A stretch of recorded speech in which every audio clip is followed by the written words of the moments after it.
तो नमस्कार, आदाब, सत श्री अकाल दोस्तों। मैं रजनी स्वागत करती हूँ आपका हमारे चैनल राजस्थान ज्ञान में। तो दोस्तों आज है 9 मार्च और 9 मार्च के करंट अफेयर लेके मैं आपके सामने उपस्थित हूँ। तो बिना देरी के शुरू करते हैं आज के करंट अफेयर्स। तो अंशुमन सिंह आज एक व्यक्तित्व है जिनका निधन हो गया है। तो ये कौन है? तो ये राजस्थान और गुजरात के राज्यपाल रहे हैं, मतलब हमारे पूर्व राज्यपाल रहे हैं। और राजस्थान में जो अपना हाई कोर्ट है उसके चीफ जस्टिस भी ये रह चुके हैं। तो हमारे लिए इम्पोर्टेंट पर्सनैलिटी हो जाते हैं। तो 8 मार्च 2020 के दिन, महिला दिवस के दिन, इनका निधन हो गया है। तो अगर कोई ऐसी फेमस पर्सनैलिटी का निधन हो जाता है तो वो चर्चा में आ जाती है। तो एग्जाम में नाम दे के पूछ लिया जाता है कि उक्त व्यक्तित्व किससे संबंधित है। तो अंशुमन सिंह हमारे पूर्व राज्यपाल रहे हैं, प्लस चीफ जस्टिस भी रहे हैं। हाल ही में भारत ने लाल चावल का निर्यात किसको किया है? तो सबसे पहले तो ये लाल चावल क्या होता है, रेड राइस जो है ये होता क्या है? तो ये रेड राइस देने के मतलब समझाने के लिए ही मैंने ये क्वेश्चन डाला है। किसको किया है वो फिर भी इतना इम्पोर्टेंट नहीं है। तो सबसे पहले देख लेते हैं, किया है यूएसए को। ठीक है, रेड राइस होता क्या है दोस्तों? रेड राइस जो राइस होता है, जो अपना जो वाइट राइस अपन खाते हैं सफ़ेद कलर का जो आता है, ये रेड कलर का राइस आता है।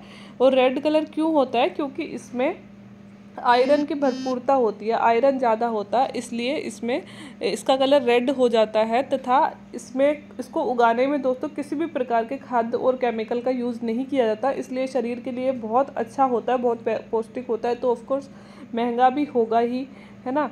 तो ये बहुत महंगा भी मिलता है, इसलिए उपजाया भारत में जाता है, लेकिन ज़्यादातर विदेशों में निर्यात कर दिया जाता है। तो अभी जो रेड राइस का निर्यात अपन ने किया है वह यूएसए में किया है। और भारत में इसका उत्पादन होता कहाँ है? ब्रह्मपुत्र घाटी में, अपनी जो ब्रह्मपुत्र घाटी है असम मेघालय उनमें, वहाँ पे ये उगाया जाता है। ठीक है, और वहाँ पे इसको बोलते हैं, असम में इसको बोलते हैं बाओ धान।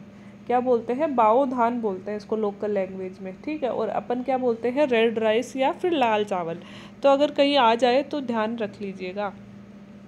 हाल ही में किस राज्य में मीथेन गैस के बड़े भंडार मिले हैं? अभी कहीं पे मीथेन गैस के बड़े भंडार मिले हैं, तो वो कहाँ पे मिले हैं दोस्तों? झारखंड में मिले हैं। और झारखंड के भी हजारीबाग, बोकारो, धनबाद और रामगढ़ में जहाँ पे कोयले के भंडार हैं वहीं पे ये मीथेन गैस के भंडार मिले हैं। तो कौन कौन से जिलों में मिले हैं? हजारीबाग, बोकारो, धनबाद और रामगढ़ में कोयला क्षेत्रों में ये मिले हैं।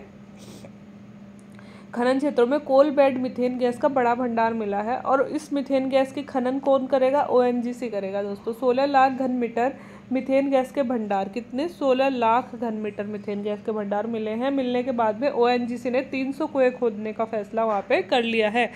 ठीक है, और इससे प्रतिवर्ष 400 मेगावाट बिजली का उत्पादन भी हो पाएगा। तो हमारे देश की बहुत ज़्यादा इनकम होने वाली है, और खासकर झारखंड की। तो इम्पोर्टेंट क्वेश्चन अपने लिए ये है कि मीथेन गैस के भंडार मिले हैं, जो कहाँ पे मिले हैं? वो अभी झारखंड में मिले हैं। और अगर वैसे देखें, पहले भी झारखंड में ही सबसे ज़्यादा मीथेन पाई जाती थी पूरे भारत में, और अभी भी भंडार वहाँ पे ही मिले हैं।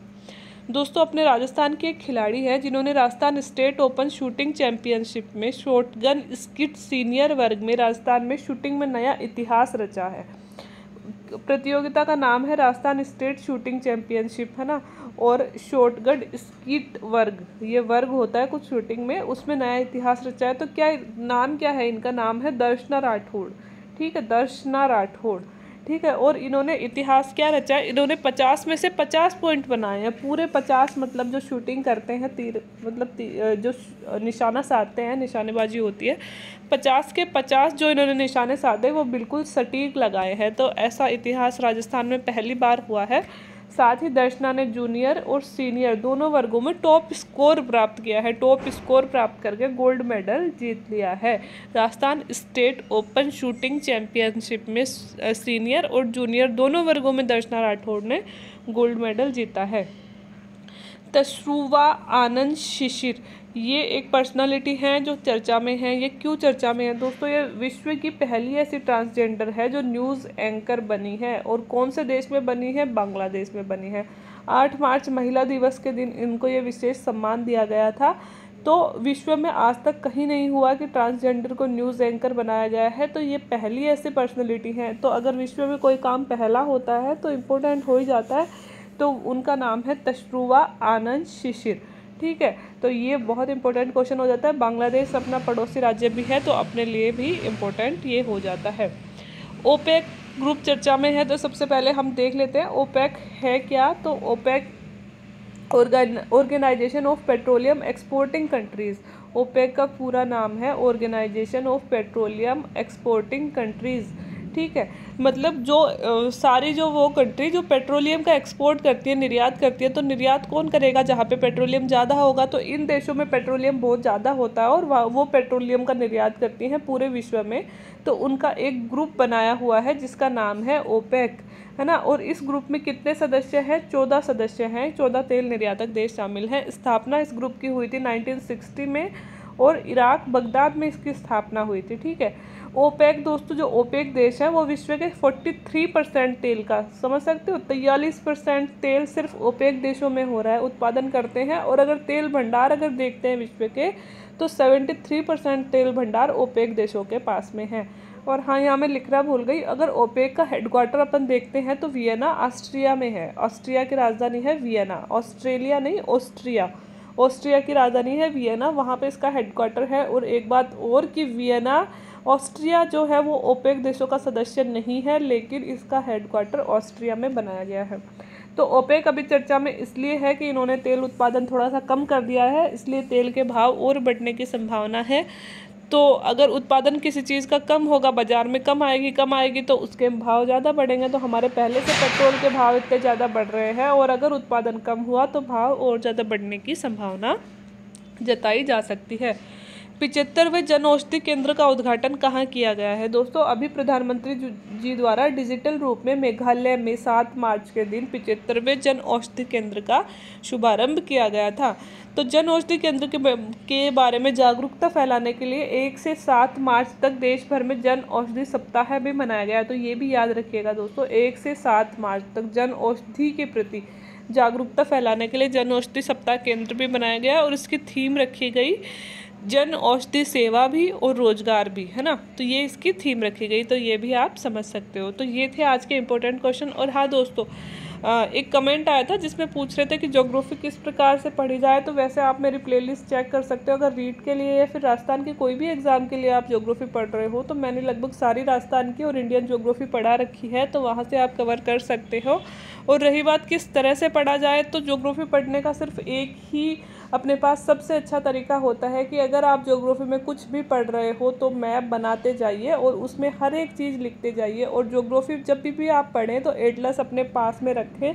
अगर आप राजस्थान की ज्योग्राफी पढ़ रहे हैं, भारत की ज्योग्राफी पढ़ रहे हैं मान लो, तो भारत की स्थिति आप पढ़ रहे हैं, तो भारत के अक्षांश देशांतर शुरू करेंगे। तो अक्षांश देशांतर जैसे भारत 8 डिग्री 4 मिनट से 37 डिग्री 6 मिनट, तो यूँ देख के कि कहाँ से 8 डिग्री 4 मिनट शुरू हो रहा है, कहाँ पे 37 डिग्री 6 मिनट है, 68 डिग्री 7 मिनट से 97 डिग्री 25 मिनट, है ना।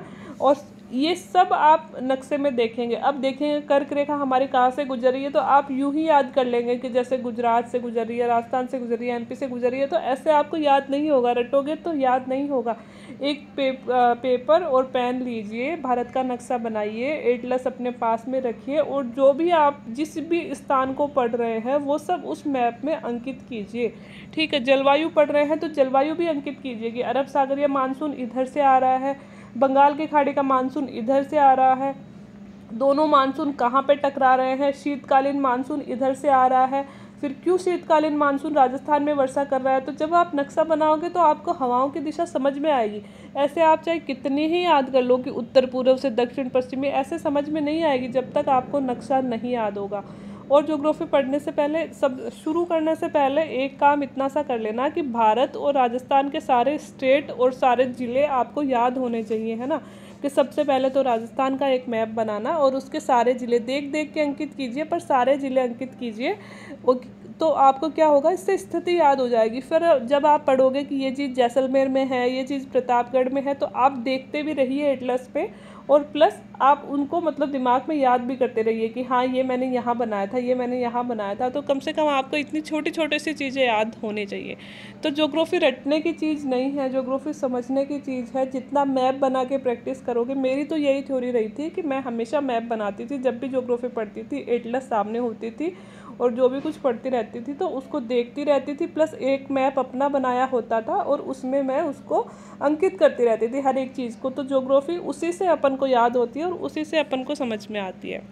ठीक है, तो और भी कोई अगर कन्फ्यूज़न हो तो आप लोग भी पूछ सकते हैं। और वीडियो देखने के लिए थैंक यू वेरी मच। अगर अच्छा लगा हो तो लाइक कर दें, चैनल को सब्सक्राइब कर लें।